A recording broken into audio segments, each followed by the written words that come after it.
Welcome to the Audacity to Podcast, episode 42, How to Podcast Live, 5 Reasons, 4 Cautions.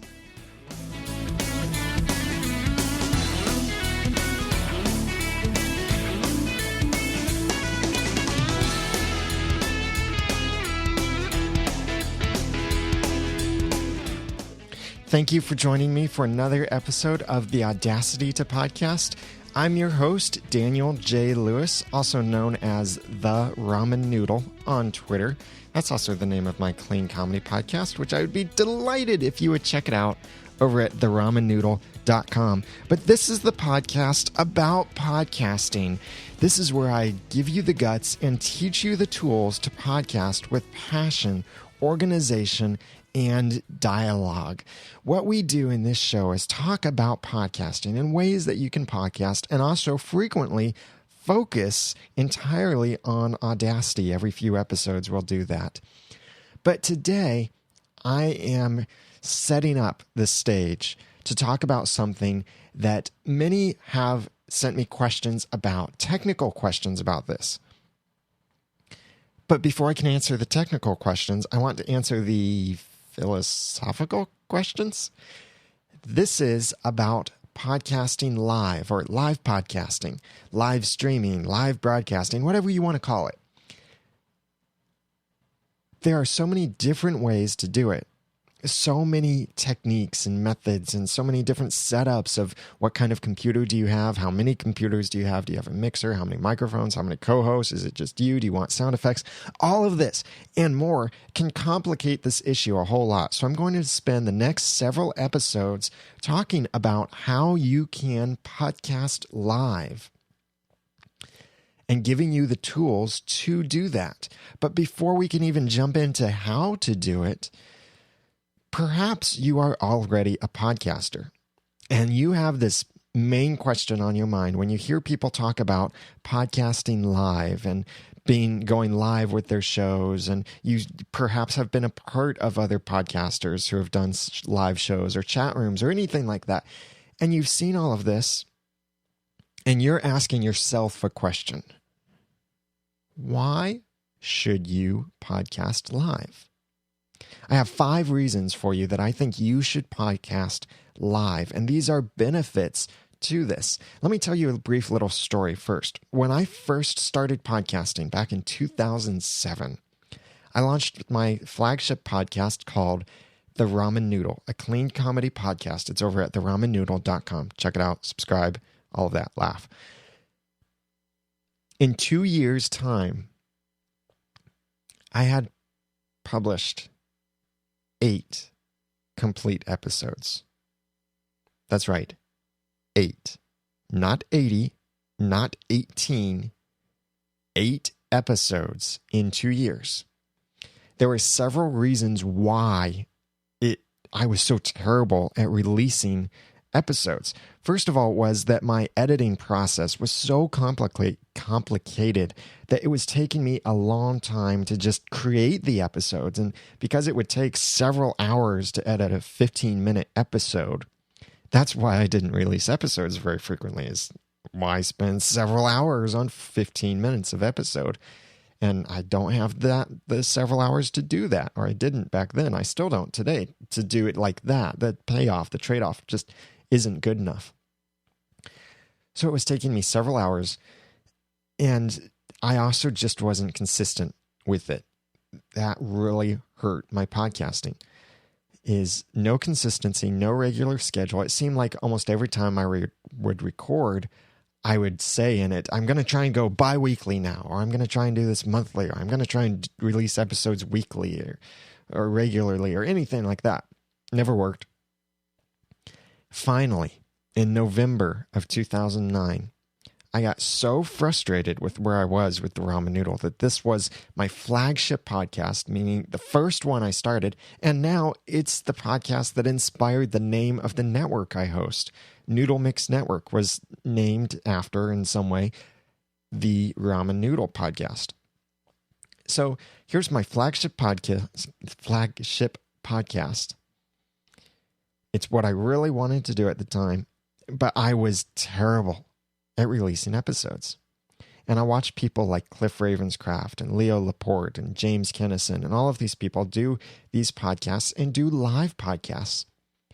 And I suddenly realized this is part of the puzzle that I'm trying to put together. I need this piece.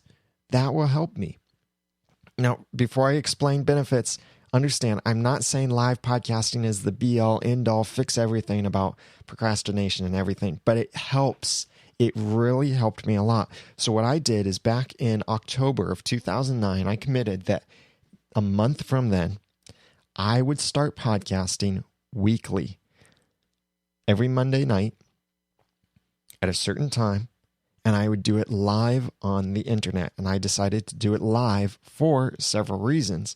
And I'll share a few of those with you of reasons that you should consider podcasting live and the benefits that you would reap from making the same decision.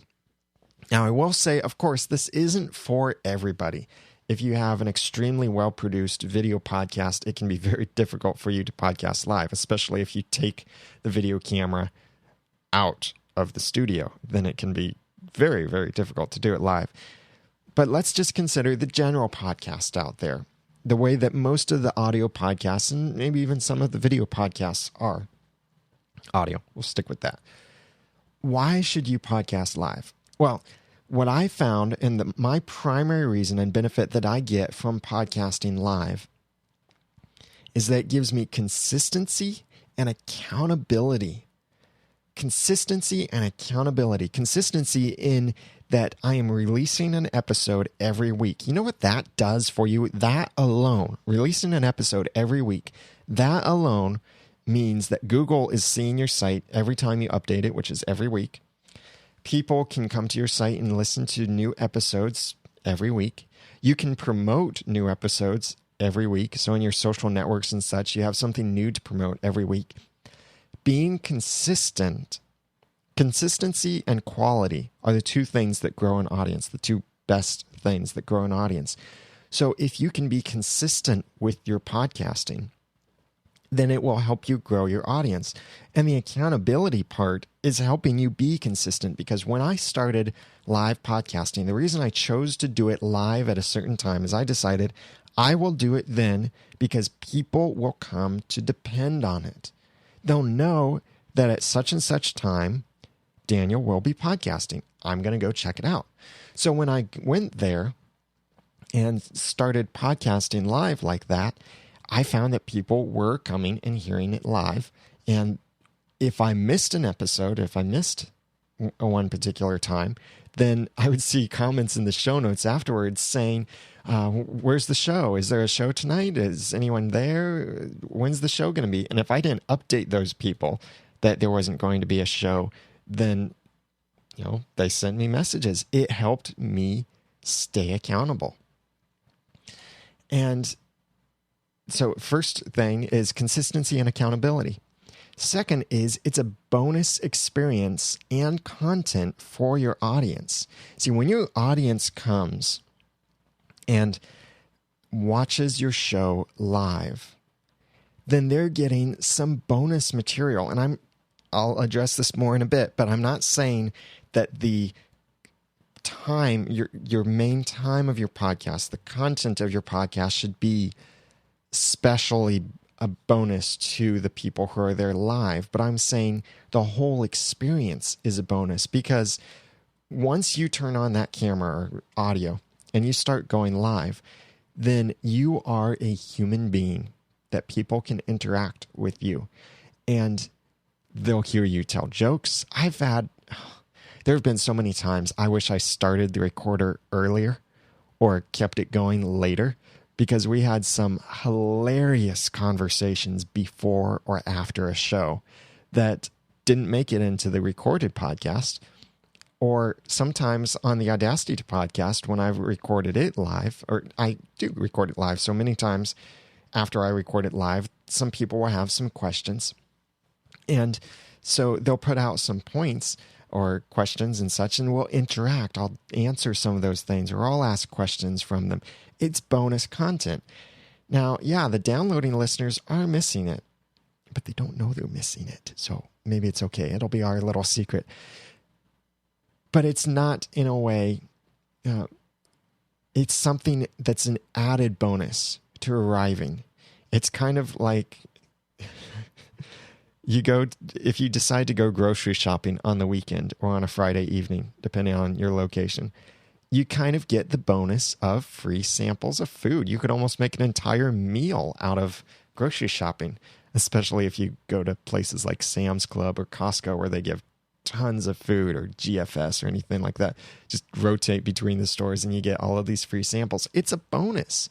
Now, you're not paying anything for it. You go to the store and you buy your items just like you would any other day of the week. But because you happen to go on that particular day, you get this bonus stuff, but it's not different from what you purchase unless it's suddenly an impulse buy, but that's a different ordeal. Live podcasting is the same thing, that you're getting an extra experience. You're getting to see me interact. You might see me make a mistake, and I might say, oh, I'm going to edit that out because that was such a big mistake. And you'll see it, and you'll realize, oh, that was kind of funny, or you might just see that I'm a human, and I try not to edit out minor mistakes. And if the window suddenly crashed or something, I don't know if I would edit that out. Or my dog came in here and bounced on the keyboard, I might keep that in just for the fun of it. But listeners who are here live get bonus content and a bonus experience beyond the regular content of the podcast. So 1, consistency and accountability. 2, bonus experience and content for attendees. And 3 is direct interaction with your listeners. And this ties back to what I say in the pod of podcasting: passion, organization, and dialogue. This is a way that you can build even more dialogue with your listeners and build more of a relationship with your listeners, direct with them, because they have the ability to converse with you before, after, or potentially maybe even during your podcast. They get to know you, you get to know them. So this gives you direct interaction and dialogue with your listeners. 4, this builds a community among your listeners. Community is not everyone going to one person and that one person going to everyone else. But community is interaction between each person among themselves. So in the chat room, what will frequently happen is there will be a conversation going between 2 or more people in the chat room, and they're getting to know each other. They're connecting with each other. A community is building around the content I'm sharing. And the same can happen for you, that instead of people not knowing who else is listening, or maybe occasionally hearing someone else's name as feedback in the episode, they get to talk to other listeners. They get to share a mutual interest with other people. On the extreme optimism side of this, I know of 2 couples that have been made because of meeting from a live podcast and a community around a podcast. So there's the extreme for you, is that you could make a marriage for someone someday, or maybe yourself if you're single, but we'll not put that in the benefits.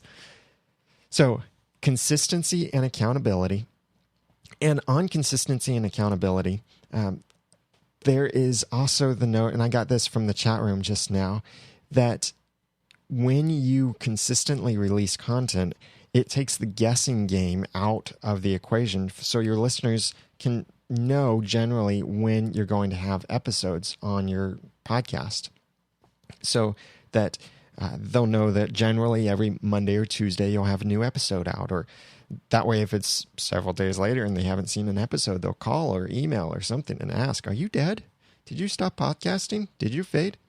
So 5 reasons to live podcast: consistency and accountability, bonus experience and content for attendees, direct interaction with your listeners, community building interaction among your listeners, and 5, improves your content.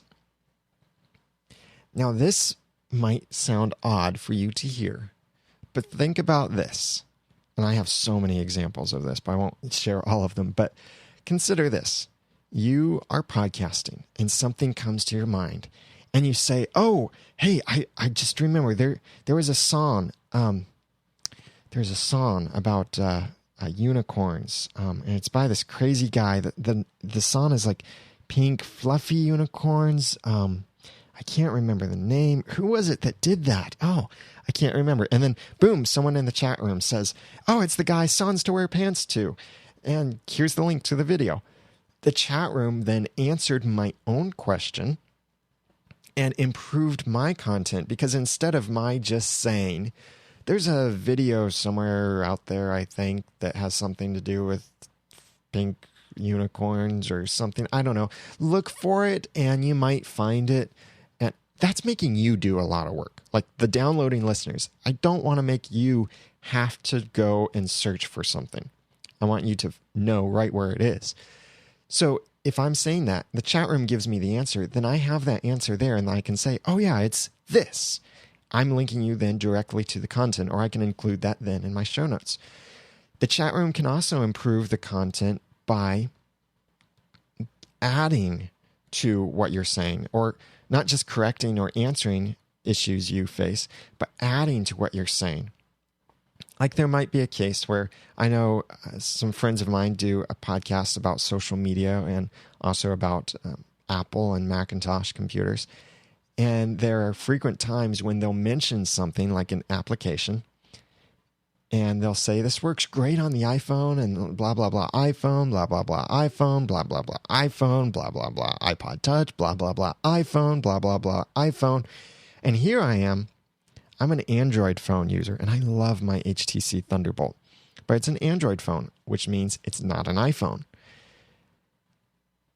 Now, there are others out there, no doubt. And again, because of the interaction with the other community, I see others at the same time talking about, well, is there something like this for Android?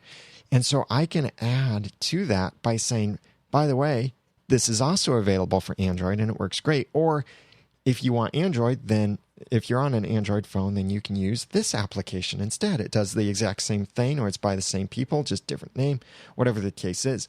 I'm adding to the content, giving them stuff that they didn't know. And so as the podcaster, they might say, and as they're talking about this app, they'll say, and oh, Daniel just said that it's also available on the Android phone and it performs really well. So you can check that out, everyone, whether you have an iPhone or an Android phone. Check it out over at whatever.com. So they're adding to the content, improving my content. So the 5 reasons, and this by no means is a complete list, but 5 reasons to live podcast: consistency and accountability, bonus experience and content for attendees, direct interaction with your audience, community building interaction among your listeners, and improves your content from the interactions with your listeners. 5 reasons that you should podcast live. If you have more reasons to add to this, I would love to hear from you. Email feedback@noodle.mx, and you're welcome to send an audio file along with that, or just send a text email and I'll read it on the show. Feedback@noodle.mx, or call in to 859-353-4332, or you can leave a comment on the show notes over at theaudacitytopodcast.com/42. So those are 5 reasons to podcast live. Now let's talk about some cautions for podcasting live. Number 1, caution. Don't neglect the rest of your audience. It is very easy, and I've talked about this before. It is very easy when you are podcasting live, and maybe you even see your face on the screen, like you have a monitor in some way that you're seeing what's going on, and you can see where you are in the frame and where your hands are in the frame and all of that. And you see yourself, and you know your live audience is probably seeing you, maybe, if depending on what they're doing at that moment. And here's the habit, or what you have to fight against, is starting to exclude or neglect the rest of your audience by focusing your content toward your live audience. This can happen when something in particular, maybe something falls from the sky into your set or your screen or something, and you just say, "Oh, did you see that? Man, what was that? Oh, here it is. Yeah, see, that was kind of crazy, wasn't it? Check it out. Isn't that cool? And I got this as a gift, and it's really cool. It's neat and squishy. And notice how when I squeeze it, the eyes the cheeks just kind of bulge out. And sometimes I worry about whether it will explode over my laptop and get all of its juice and stuff over my computer. Okay, what am I talking about? You audio listeners have absolutely no idea what I'm talking about. And it's funny to us right now because we're making fun of this. But in this particular case, in case you're curious, I had a little rubber ducky-like thing that's filled with liquid, and when you squeeze it, it looks soapy on the inside. So that's an example of what it's like neglecting the rest of your listeners, because the best format for a podcast is audio. For general podcasts, unless you're specifically going to do video, like going to make a full-blown video podcast, the best format for your podcast is probably to focus on audio because it's the most accessible for everyone. So when you are doing a live podcast and you realize that now people are seeing you, they can see your facial expressions and they can see stuff in the room, don't let that make you neglect the rest of your audience, because it will just frustrate the rest of your audience because they won't know what's going on. They're missing out on something. And if you didn't record your video and post it somewhere easy for them to get to, or don't present it as a regular option for them to access, then they'll never know what you were talking about. So when you do video podcasting live, and if you have to show something, make sure you describe it for your listeners. I am holding a water cup. Here is some lip balm. And I really like the nice yellow texture of this rubber ducky, but it's got this hole on the bottom, which is where a little light goes in so that when the rubber ducky is pressed, it has little lights and glows different colors and all of this. Or here's a jellyfish rubber ducky that when you squeeze it, it looks like soap on the inside. And I'm describing things for you. You audio listeners then are able to some extent, get a picture of what's going on in your mind. But it's a whole lot better than my saying, "Hey, check this out. Isn't this really cool? I really like it. It feels really neat and it's totally awesome. I just hope it doesn't make a mess on my computer." So don't neglect your audience. That's number one.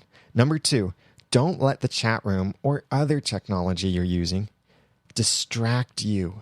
This is the other really hard thing for live podcasters is when you have a live podcast, I highly recommend you also have a chat room there, because that's, like I said, that's how you get that interaction with the community. Most of the reasons I shared that you should podcast relate to having a chat room or some way that there's interaction between you and the listeners. So if you have a chat room, don't let it distract you, because what can happen is that you see something in the chat room and then you decide, I'm going to interact. You decide that you want to interact with you right now. You decide that you want to interact with the community, as I just typed a message in my chat room. And did you notice how annoying that was? That the show just came to a screeching halt. And suddenly, you as a listener are wondering, what's going on? Why did he stop? What's happening? And I stopped the show, essentially, is what happened to the content. It just stopped. Because I took that time to type something. Now, this is much easier if you have a co-host or in some way are able to interact when something else is going on, so your show doesn't come to a screeching halt.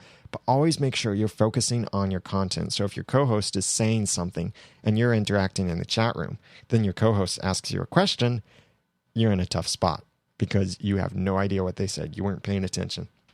So don't let it distract you by interacting in it, but also don't let it distract you by reading it too much. This is where you have to develop a skill of saying one thing and reading another. It's kind of like patting your head and rubbing your stomach, or maybe it's patting your stomach and rubbing your head, or all three of those, and chewing gum and walking and singing and whistling and humming and all of that at the same time. It's not to that extreme, but you do have to get it to the point where you can get a general idea of what's going on in the chat room while you're speaking. If the chat room is going to be a major distraction to you, don't look at it until you have time to take a breath. Like there, I had enough time to read 3 lines from the chat room that someone had written in the chat room. And that's an opportunity where I can just quickly see what's going on. But then if I let that distract me, I'll lose my place. I won't know what I was saying. You as the listeners will be frustrated because suddenly the show again came to a screeching halt and you won't know what's going on. Another way that the live chat room can distract you from your content is the interaction that you have going that your listeners aren't a part of. Like, here's another example. I could be podcasting about something and suddenly I see that, oh, hey, Stephen just said something. Oh, yeah, Stephen, that's a great point. I'm so glad that you shared that. Yeah, you are so totally right. Yeah, everyone, Stephen is the bomb. He's just totally right on this point. Thank you for sharing that, Stephen. Now, let's move on. What did Stephen say? That's what you're left wondering.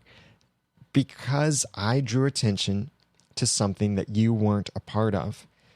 Now, you can do this tactfully, bringing content from the chat room into the podcast. And this is one of the benefits. Like I said before, the 5th reason to podcast live is that it improves your content, is that you can bring this content in. Don't feel like you have to bring it in at the very moment it happens.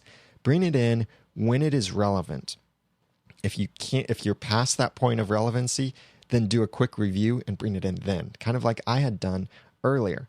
So bring it in when it's relevant, but don't let it be a distraction for you. So cautions, don't neglect the rest of your audience. Number 2, don't let the chat room or other technology distract you. And by other technology, I mean everything else you could be fiddling with that's part of the live thing. You could be fiddling with the camera, moving it up and down, and just letting that distract you of, am I in the camera? Maybe I should be over here. Maybe I should be over here. Messing you with your knobs and dials or sound effects or trying to load up this stuff to play. Don't let that distract you from your content. Number 3, live shows are not compatible on all mobile devices. Pretty much the only way to do a live video show on the internet right now is using Adobe Flash technology. Do you know where Adobe Flash doesn't work? On Apple mobile devices. The iPod Touch, the iPhone, and the iPad. So if you are using an embedded player on your website, and someone with an iPhone, an iPad, an iPod Touch, an iOS device, that's what all of those are. If someone with that visits your website and they want to watch your show, they're not going to be able to because it's powered with Flash, and Apple hates Flash, so Apple does not allow Flash on their devices. There are workarounds to this, such as if you use certain technologies, for example, Ustream. If you use Ustream Producer, you can tell people, get the Ustream app and you can watch the show. Then they're not a part of your chat room, though. They can at least listen or watch live, but then they can't interact like they could before. especially if you're using a different chat room other than Ustream's provided chat room. And I'll talk more about that in future episodes. And the other way that you can do this that's a little bit more compatible is to drop down your level of what you're doing live. Instead of doing just video live, you could have an audio only version live. A service for that I recommend is Mixlr. That's at mixlr.com. And my friend Ray Ortega over at thepodcasterstudio.com has talked a lot about Mixlr. He has a whole episode about it that you should listen to over there at thepodcasterstudio.com to learn more about Mixlr. And that presents an option for you that's a bit more compatible on those mobile devices, because audio is a little bit easier to be cross-compatible than video is. So cautions. Number 1, don't neglect the rest of your audience. Number 2, don't let the chat room or other technology distract you. Number 3, it's not compatible on all mobile devices. Number 4, it's complicated to do for free. And if you want it to not be so complicated, it takes money to make it easier. It is entirely possible to podcast live on the internet, sound effects, co-hosts, video, audio, chat room, all of that on one computer without a mixer. It's entirely possible. Doing it is complicated. You might need to buy some software. If you're going to buy some software, why not buy some hardware to make it easier? You will have to set up a lot of things that will be a little bit complicated. And you will find yourself forgetting things, or things might not all work the same because it's software and it might slow down your computer. All of these things. But it is possible. That's the key, is that it is possible to do with one computer and a microphone. And it could just be the internal microphone. It won't give you the best results either. So if you want to do something better, it is going to take money to do it live, because here, I'll just give you an idea of some of the different situations you could have. You might have co-hosts coming in through Skype. So you have to figure out a way that you can record them, record yourself, record your sound effects, and send this out live on the internet so that your live visitors are also seeing yourself, maybe even seeing your co-hosts, hearing your co-hosts, hearing you, hearing your sound effects, all live. Then what about, do you have a mixer or not? How big is your mixer? How many inputs can it take? What kind of interface are you using? Are you using Windows or OS X? That can also be a factor on the software and what method you use. So all of these things, it's much easier when you put money into it. For example, I have in my workflow a mixer, several microphones, 2 computers, an external recorder, and a compressor limiter gate. All total, it's more than $1,000 of equipment, closer to $2,000 of audio equipment here. But it makes it super easy for me. Now, I'm not saying you have to spend $2,000 for it to be easy. This is just my particular setup. But it's to the point that for me, I just load a couple programs and click broadcast and turn everything on. And that's it. I don't have to do all of this fancy stuff because I've got everything set up. It's hardware. It stays here. And unless I bump something, then I don't have to change or reconfigure things every time. So you can do it for almost free. No, you have to have a computer, obviously. But you can do it for free. But it's complicated. You can do it easy, but then it's more expensive. So take your pick. Now, that's exactly what I'm going to address in the upcoming episodes, is the how-to information. How can you podcast live to the internet if you're one person and have one computer? What if you want to do live sound effects? Or what if you want to take live calls or have a co-host or add a mixer to your mix? What if you have multiple computers but you can't afford a mixer? What if you have multiple microphones or all of this stuff?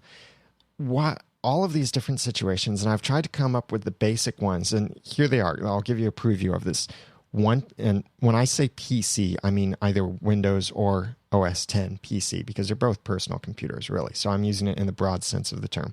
So one PC and one host, you.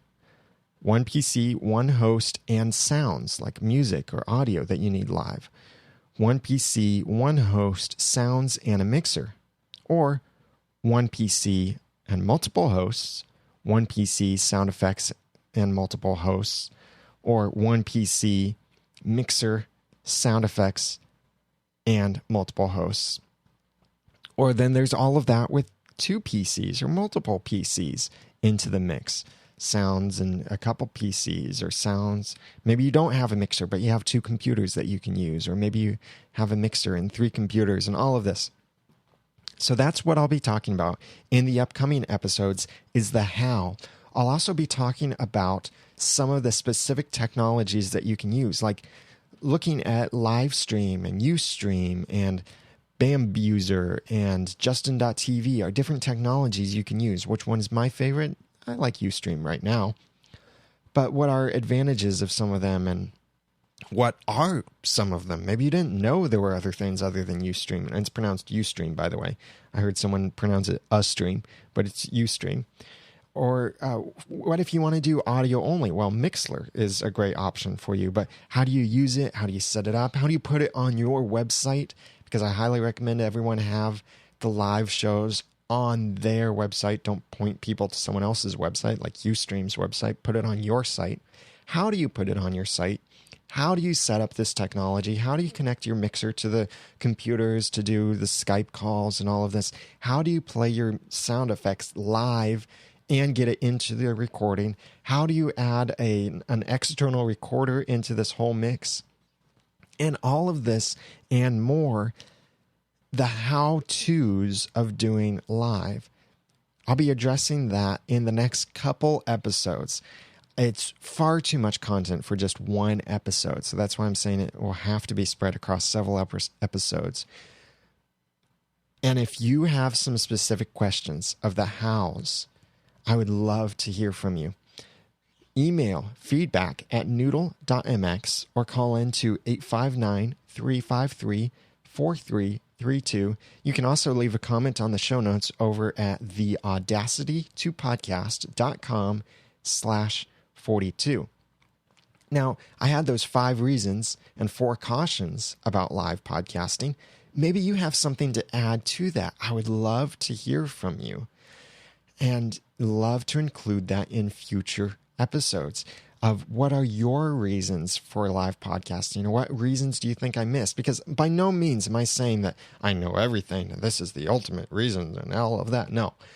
You have your own reasons maybe, and you have your own cautions or worries or things that you see other live podcasters doing wrong, or you're doing wrong, or I'm doing wrong, or any of that. I'd love to hear from you there too. Give me that feedback and add your content to the show. Again, email. And by the way, you can email audio files if you want to pull out your mobile phone and record a message and email it, or if you've got your own studio and you want to record a message much higher quality than a telephone call, you can email that or just a written message to feedback@noodle.mx or call 859-353-4332. And again, you can also leave a comment in the show notes, which are at the audacity2podcast.com/42. By the way, speaking of live podcasting, Monday is my current live podcasting day at 2 p.m. Eastern Time is when I do the Audacity to Podcast, 2 p.m. Eastern every Monday. And if you want to have some clean comedy in your mix, then join us in the evening time, 7 p.m. Eastern on Monday evenings. And both of these podcasts are with the chat room at noodle.mx/live. So maybe you can join us for a future episode and you can get some of that bonus content. Like the people who have stuck it out with me today got to hear an episode I did earlier that I just was not happy with. And I interacted with the community a little bit and asked them, what did you think? I wasn't happy with this, or I needed a word.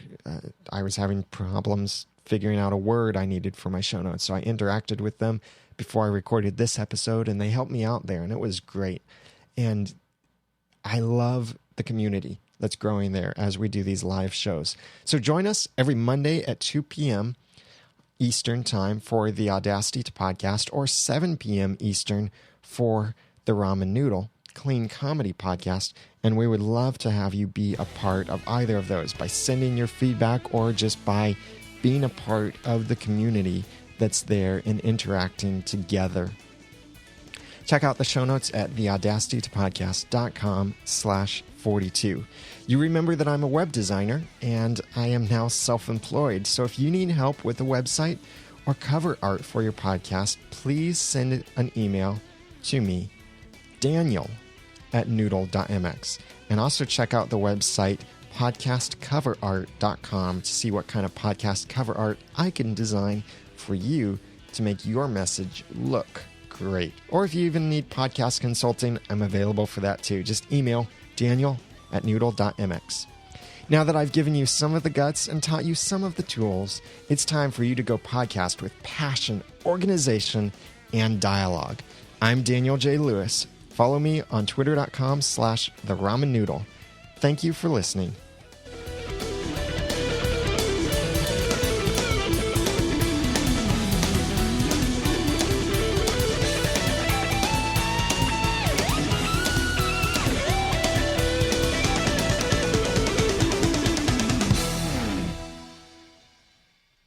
The Audacity to Podcast is a proud member of the Noodle Mix Network over at noodle.mx. Find more of our podcasts, clean comedy, Christian movie reviews with critical thinking, Christian worldview, and more to come. Check it out, noodle.mx, the Noodle Mix Network at noodle.mx. The Audacity to Podcast is also a proud member of the Tech Podcast Network. If you want technology in a podcast, check out techpodcasts.com.